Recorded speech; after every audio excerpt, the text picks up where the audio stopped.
जय माता दी। ओम नमः शिवाय। नवरात्रि के 7वें दिन के पावन पर्व की आप सभी भक्तों को हार्दिक शुभकामनाएं। 7वें दिन माँ दुर्गा के कालरात्रि रूप की पूजा का विधान है। आज आप सभी भक्तजन सच्चे मन से श्रद्धा और विश्वास के साथ माँ कालरात्रि की संपूर्ण व्रत कथा का श्रवण करेंगे। माँ कालरात्रि की 4 भुजाएं हैं। ऊपर की दाहिनी भुजा से माँ भक्तों को वर प्रदान करती हैं, निचली दाईं भुजा से अभय देती हैं, जबकि बाईं भुजाओं में माँ खड्ग और कटीला मूसल धारण करती हैं। माँ कालरात्रि के केस खुले हुए हैं और गले में बिजली की माला शोभा पा रही है। ऐसा लगता है मानो बिजली चमक रही है। क्रोध में माँ की नासिका से अग्नि की ज्वालाएं निकलती रहती है। माँ कालरात्रि गदर्भ यानी गधे की सवारी करती हैं। माँ कालरात्रि के इस भयंकर स्वरूप को देखकर असुर और नकारात्मक शक्तियाँ भयभीत रहती हैं, लेकिन माता कालरात्रि अपने भक्तों पर परम अनुकंपा दर्शाने वाली हैं। माता कालरात्रि परम दयालु हैं। भक्तों के लिए सुलभ और ममतामयी होने के कारण माता को शुभंकरी भी कहा जाता है।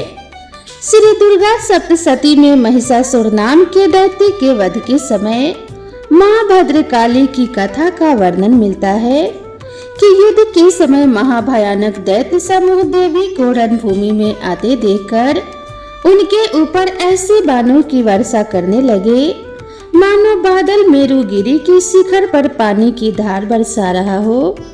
तब देवी ने अपने बाणों से उस बाण समूह को अनायास ही काट कर उसके घोड़े और सारथियों को भी मार डाला। साथ ही उसके धनुष और अत्यंत ऊंची ध्वजा को तुरंत काट गिराया। धनुष कट जाने पर उसके अंगों को अपने बाणों से बींध डाला और भद्रकाली ने शूल का प्रहार किया। उस राक्षस के शूल के सैकड़ों टुकड़े हो गए और वह महादैत्य अपने प्राणों से हाथ धो बैठा। इसी प्रकार चंड और मुंड के वध के लिए माँ विकराल मुखी काली प्रकट हुई। मार्कंडेय ऋषि कहते हैं कि इसके बाद शुभ की आज्ञा पाकर वे चंड मुंड आदि दैत्य चतुरंगिनी सेना के साथ अस्त्र शस्त्रों से सुसज्जित होकर चल पड़े। फिर गिरिराज हिमालय के स्वर्ण में ऊंचे शिखर पर पहुंचकर उन्होंने सिंह पर बैठी देवी को देखा। उन्हें देख दैत्य लोग तत्परता से उन्हें पकड़ने का प्रयास करने लगे। तब देवी अंबिका ने उन शत्रुओं के प्रति बड़ा क्रोध किया। उस समय क्रोध के कारण उनका मुख काला पड़ गया, ललाट में भौहें टेढ़ी हो गई और वहीं से तुरंत विकराल मुखी काली प्रकट हुई, जो तलवार और पास लिए हुए थी। वे विचित्र खडवांग धारण किए और चीते की चरम की साड़ी पहने नर मुंडों की माला से विभूषित थी। उनके शरीर का मांस सूख गया था, केवल हड्डियों का ढांचा था, जिससे वे अत्यंत भयंकर जान पड़ती थी। उनका मुख बहुत विशाल था, जीभ लबलह पाने के कारण वह और भी डरावनी लग रही थी। उनकी आंखें भीतर को धसी हुई और कुछ लाल थी। वे अपने भयंकर गर्जना से संपूर्ण दिशाओं को गुजार रही थी। बड़े बड़े दैत्यों का वध करती हुई वे कालिका देवी बड़ी तेजी से दैत्यों की उस सेना पर टूट पड़ी और उन सभी दैत्यों को खाने लगी। तीनों लोकों में राक्षस शुंभ, निशुंभ और रक्तबीज दैत्य ने हाहाकार मचा रखा था। सभी देवतागण चिंतित थे। सभी देवी देवता मिलकर भगवान शिव के पास गए और रक्षा की प्रार्थना की। तब महादेव ने मां पार्वती से असुरों का संहार कर अपने भक्तों की रक्षा करने के लिए कहा। इसके बाद माता पार्वती ने दुर्गा जी का रूप धारण किया और शुंभ निशुंभ का वध कर दिया। अब देवी के सामने असली चुनौती राक्षस रक्तबीज ने पेश की। जैसे ही माँ दुर्गा रक्तबीज को मारती और उसके खून की बूंदें धरती पर गिरती, वैसे ही उसके जैसे लाखों रक्तबीज पैदा हो जाते। जिससे माता क्रोधित हो गई। उनका वर्ण श्यामल हो गया और इसी स्वरूप से माँ कालरात्रि का प्राकट्य हुआ। दैत्य रक्त बीज एक ऐसा दानव था जिसे यह वरदान मिला हुआ था कि जब जब उसके रक्त की एक भी बूंद धरती पर गिरेगी तब हर बूंद से एक नया रक्त बीज जन्म ले लेगा, जो कि रूप और शक्ति में उसी के समान होगा। ऐसे में माँ कालरात्रि ने रक्त बीज की गर्दन काटकर उसे खप्पड़ में रख लिया ताकि रक्त की बूंद नीचे ना गिरे और उसका सारा खून पी गई। और इस प्रकार देवी ने रक्त बीज की एक भी रक्त की बूंद धरती पर गिरने नहीं दी। रक्त बीज दैत्य के रक्त से उत्पन्न हुए जितने भी रक्त बीज थे वे सब माँ की जिह्वा पर उत्पन्न होते गए और माँ उन सबको भक्षण करती गई। इस प्रकार रक्त बीज दैत्य शक्तिहीन हो गया। फिर माँ काली ने रक्त बीज का वध कर दिया। इस प्रकार माँ काली सदैव अपने भक्तों की रक्षा के लिए तत्पर रहती हैं। तो प्रेम से बोलिए माँ कालरात्रि भवानी की जय। अब आइए सुनते हैं माता काली की दूसरी पौराणिक कथा, जिसे सुनने मात्र से सभी प्रकार के संकटों का नाश होता है और भक्तों के जीवन में सुख समृद्धि और शुभता का आगमन होता है।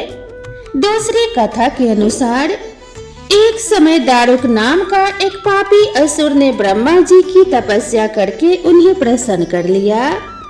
ब्रह्मा जी से पाए वरदान के कारण दारुक अत्यंत बलशाली हो गया।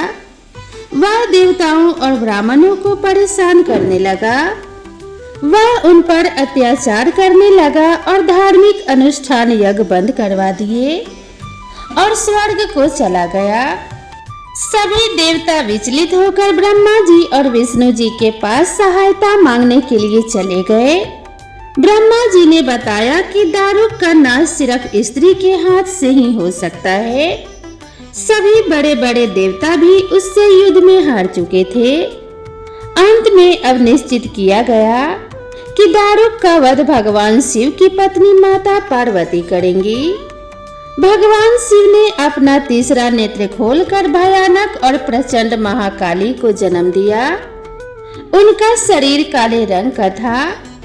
माता काली के माथे पर तीसरा नेत्र और चंद्र रेखा थी। उनके हाथ में त्रिशूल और कई प्रकार के अस्त्र थे। महाकाली के प्रचंड रूप को देखकर चारों तरफ अग्नि की भयानक लपटें उत्पन्न हो गई। महाकाली के क्रोध को भगवान शिव ही रोक सकते थे, इसीलिए उन्होंने एक बालक का रूप लिया। भगवान शिव शमशान पहुँचे और वहां बालक के रूप में लेटकर रोने लगे। छोटे बालक को रोता हुआ देखकर महाकाली का क्रोध शांत हो गया। उनके हृदय में ममता भावना जागृत हो गई। उन्होंने शिवजी रूपी छोटे बालक को उठाया और अपने स्तनों से दूध पिलाने लगी। इसीलिए कहते हैं शिवाधात्री। इस प्रकार से शिवजी ने उनके क्रोध को पी लिया। इस प्रकार महाकाली का भयानक और प्रचंड क्रोध शांत हुआ। इसके बाद महाकाली मूर्छित हो गई। उन्हें होश में लाने के लिए भगवान शिव ने तांडव नृत्य किया। होश में आने पर वह पुनः माता पार्वती के रूप में आ चुकी थी। माता पार्वती भगवान शिव का नृत्य देखकर नृत्य करने लगी, जिसके कारण उन्हें योगिनी के नाम से पुकारा जाता है। तो एक बार प्रेम से बोलिए जय माता काली, जय माता दी। प्रिय भक्तों, अब आइए सुनते हैं माता रानी की दूसरी कथा। एक राजा और एक रानी थे। बहुत दिनों तक उनकी कोई संतान नहीं हुई। कई जप तप करने के बाद कई सालों बाद उन्हें एक संतान की प्राप्ति पुत्र के रूप में हुई। अब राजा और रानी बहुत खुशी से अपना राजपाट संभालने लगे। कई सालों तक ऐसे ही चलता रहा। देखते देखते उनका पुत्र 4-5 साल का हो गया। एक दिन की बात है, रानी दोपहर में बच्चे के साथ सो रही थी और बच्चे की नींद खुल जाती है। वह उठकर बाहर की ओर जाने लगा, क्योंकि उसे बाहर जाने नहीं दिया जाता था। अपनी माँ को सोता हुआ देखकर उसके मन में बाहर जाने की इच्छा हुई कि वह बाहर जाकर अपने उम्र के बच्चों के साथ खेलेगा, और वह छिपकर बाहर चला गया। वह खेलते खेलते बहुत दूर चला गया और वह किसी दूसरे गांव में जा पहुंचा। इधर जब रानी की नींद खुली तो वह अपने बच्चे को अपने पास ना देखकर बहुत हैरान हुई। फिर बच्चे की खोज भी शुरू की गई। बहुत प्रयास करने के बाद भी सफलता हासिल नहीं हुई, अर्थात बच्चा नहीं मिला। अब राजा रानी फिर से दुखी हो गए। अब वह बच्चा उस गांव में एक ग्वाले के घर पहुंचा तो ग्वाले ने उससे पूछा कि हे पुत्र, तुम कहां से आए हो? तो वह बच्चा अपने बारे में कुछ नहीं बता सका, क्योंकि वह बहुत छोटा था, उसे कुछ नहीं पता था। वह केवल बच्चों के साथ खेलते खेलते दूर चला गया था। ग्वाले ने कहा, जब यह बच्चा अपना नाम नहीं बता पा रहा है तो इसे अपने पास रख लो। जैसे तुम्हारे 2 बच्चे हैं वैसे यह भी तीसरा रहेगा। अब इधर वह बालक ग्वाले के बच्चों के साथ घुल मिल कर खेलने लगा और इसी तरीके से कुछ दिन बीत भी गए। एक दिन ग्वाले की नजर उस बच्चे के हाथ पर पड़ी। उसने देखा कि उसके हाथ में किसी का नाम लिखा हुआ है, तो वह बच्चे से पूछने लगा, पुत्र, यह किसका नाम लिखा है? तो उस बच्चे ने कहा कि यह हमारे पिताजी का नाम लिखा है। तो ग्वाले ने कहा, हम आपके पिताजी का नाम ढूंढते हुए आपके घर चलेंगे। अब देखिए, इधर जब राजा शिकार पर निकल जाते हैं तो रानी रोज अपने बच्चे को इधर उधर ढूंढती है, क्योंकि माँ का हृदय था वह दिन भर तड़पती रहती थी अपने बच्चे की याद में। इधर उधर बाग बगीचे में देखती कि कहीं मेरे बच्चे का कोई संदेश आ जाए।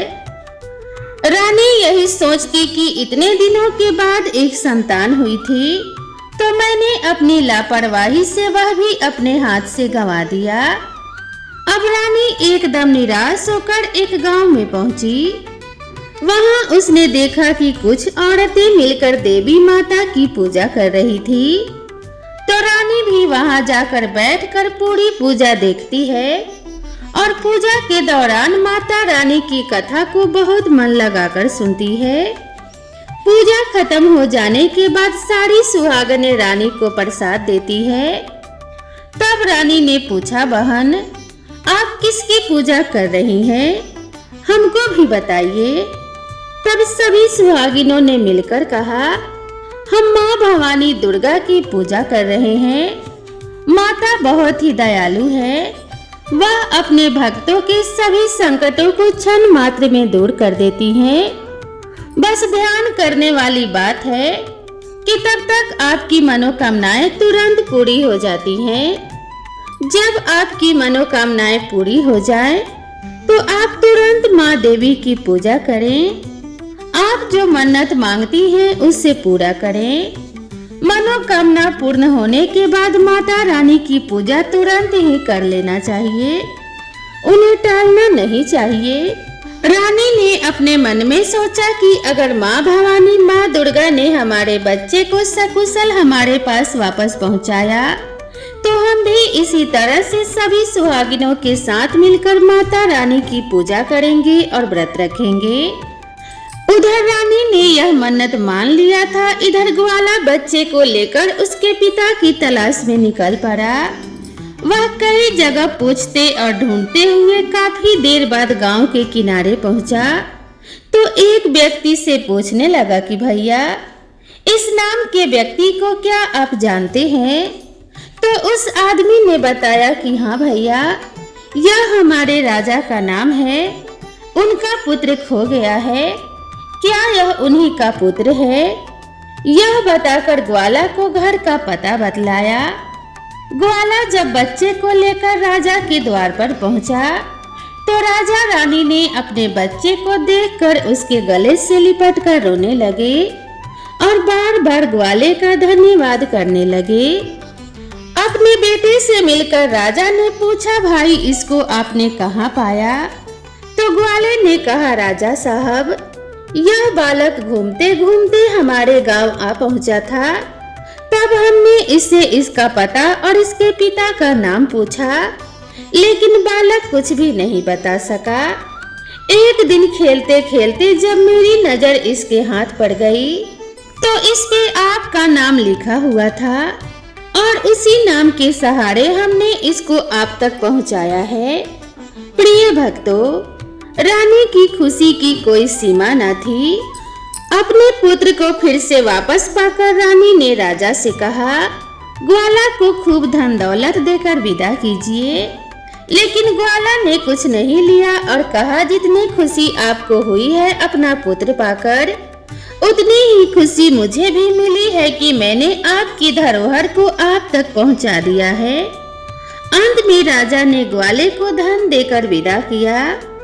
अब रानी को तुरंत याद आया कि उन्होंने माता रानी की मन्नत मानी थी, उनकी पूजा करने का और नवरात्रि के व्रत करने का। रानी ने राजा से कहा, हमने माँ दुर्गा का मन्नत माना है, हमें नवरात्रि का व्रत करना है।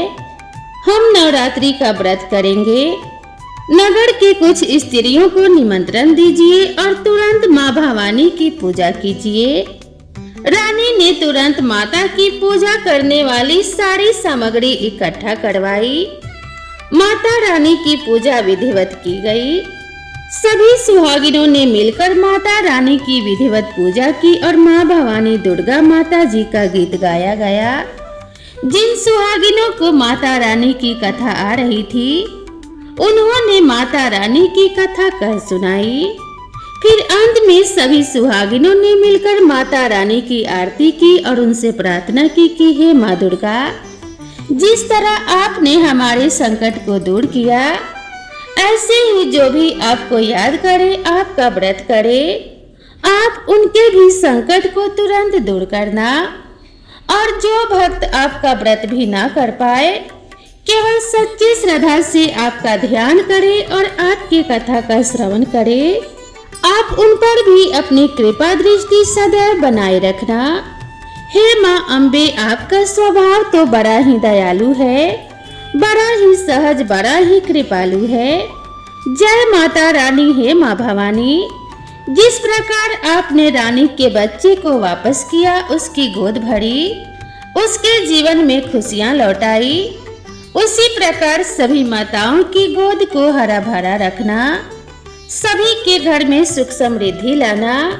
जय माँ दुर्गा। ओम नमः शिवाय। अंत में चलिए माता रानी से प्रार्थना करते हैं कि हे परमेश्वरी, मेरे द्वारा रात दिन सहस्त्रों अपराध होते हैं, यह मेरा दास या फिर दासी है, यह समझकर मेरे अपराधों को क्षमा करो। हे परमेश्वरी, मैं आवाहन, विसर्जन और पूजन करना नहीं जानती, मुझे क्षमा करो। हे सुरेश्वरी, मैंने जो मंत्रहीन, क्रियाहीन, भक्ति युक्त पूजन किया है, वह स्वीकार करो। हे परमेश्वरी, अज्ञान से, भूल से अथवा बुद्धि भ्रांत होने से जो न्यूनता अथवा अधिकता हो गई हो, उसे क्षमा करो और प्रसन्न हो। माता रानी, मेरा कल्याण करो और अपने सभी भक्तों का कल्याण करो। तो आइए एक बार प्रेम से बोलिए जय माता दी। तो दोस्तों, मिलते हैं 8वें दिन के माता रानी के कथा के साथ। तब तक आप सभी से यहीं पर विदा लेती हूँ। माता रानी आप सभी भक्तों पर अपनी कृपा दृष्टि बनाए रखे, आपके जीवन से सभी प्रकार के संकटों का नाश हो और आपके जीवन में सुख समृद्धि का आगमन हो। इसी कामना के साथ आप सभी से विदा लेते हैं। मिलते हैं कल माता रानी के 8वें दिन की कथा के साथ। तब तक आप सभी भक्तों से निवेदन है कि यह वीडियो अगर आपको थोड़ा भी पसंद आया हो तो इसे एक लाइक जरूर करें और मेरे चैनल से जुड़े रहने के लिए इसे सब्सक्राइब जरूर कर लें। इस वीडियो को अपने सभी फ्रेंड्स और फैमिली के साथ भी शेयर कर दें। तो मिलते हैं इसी तरह के नेक्स्ट वीडियो में। तब तक के लिए राधे राधे।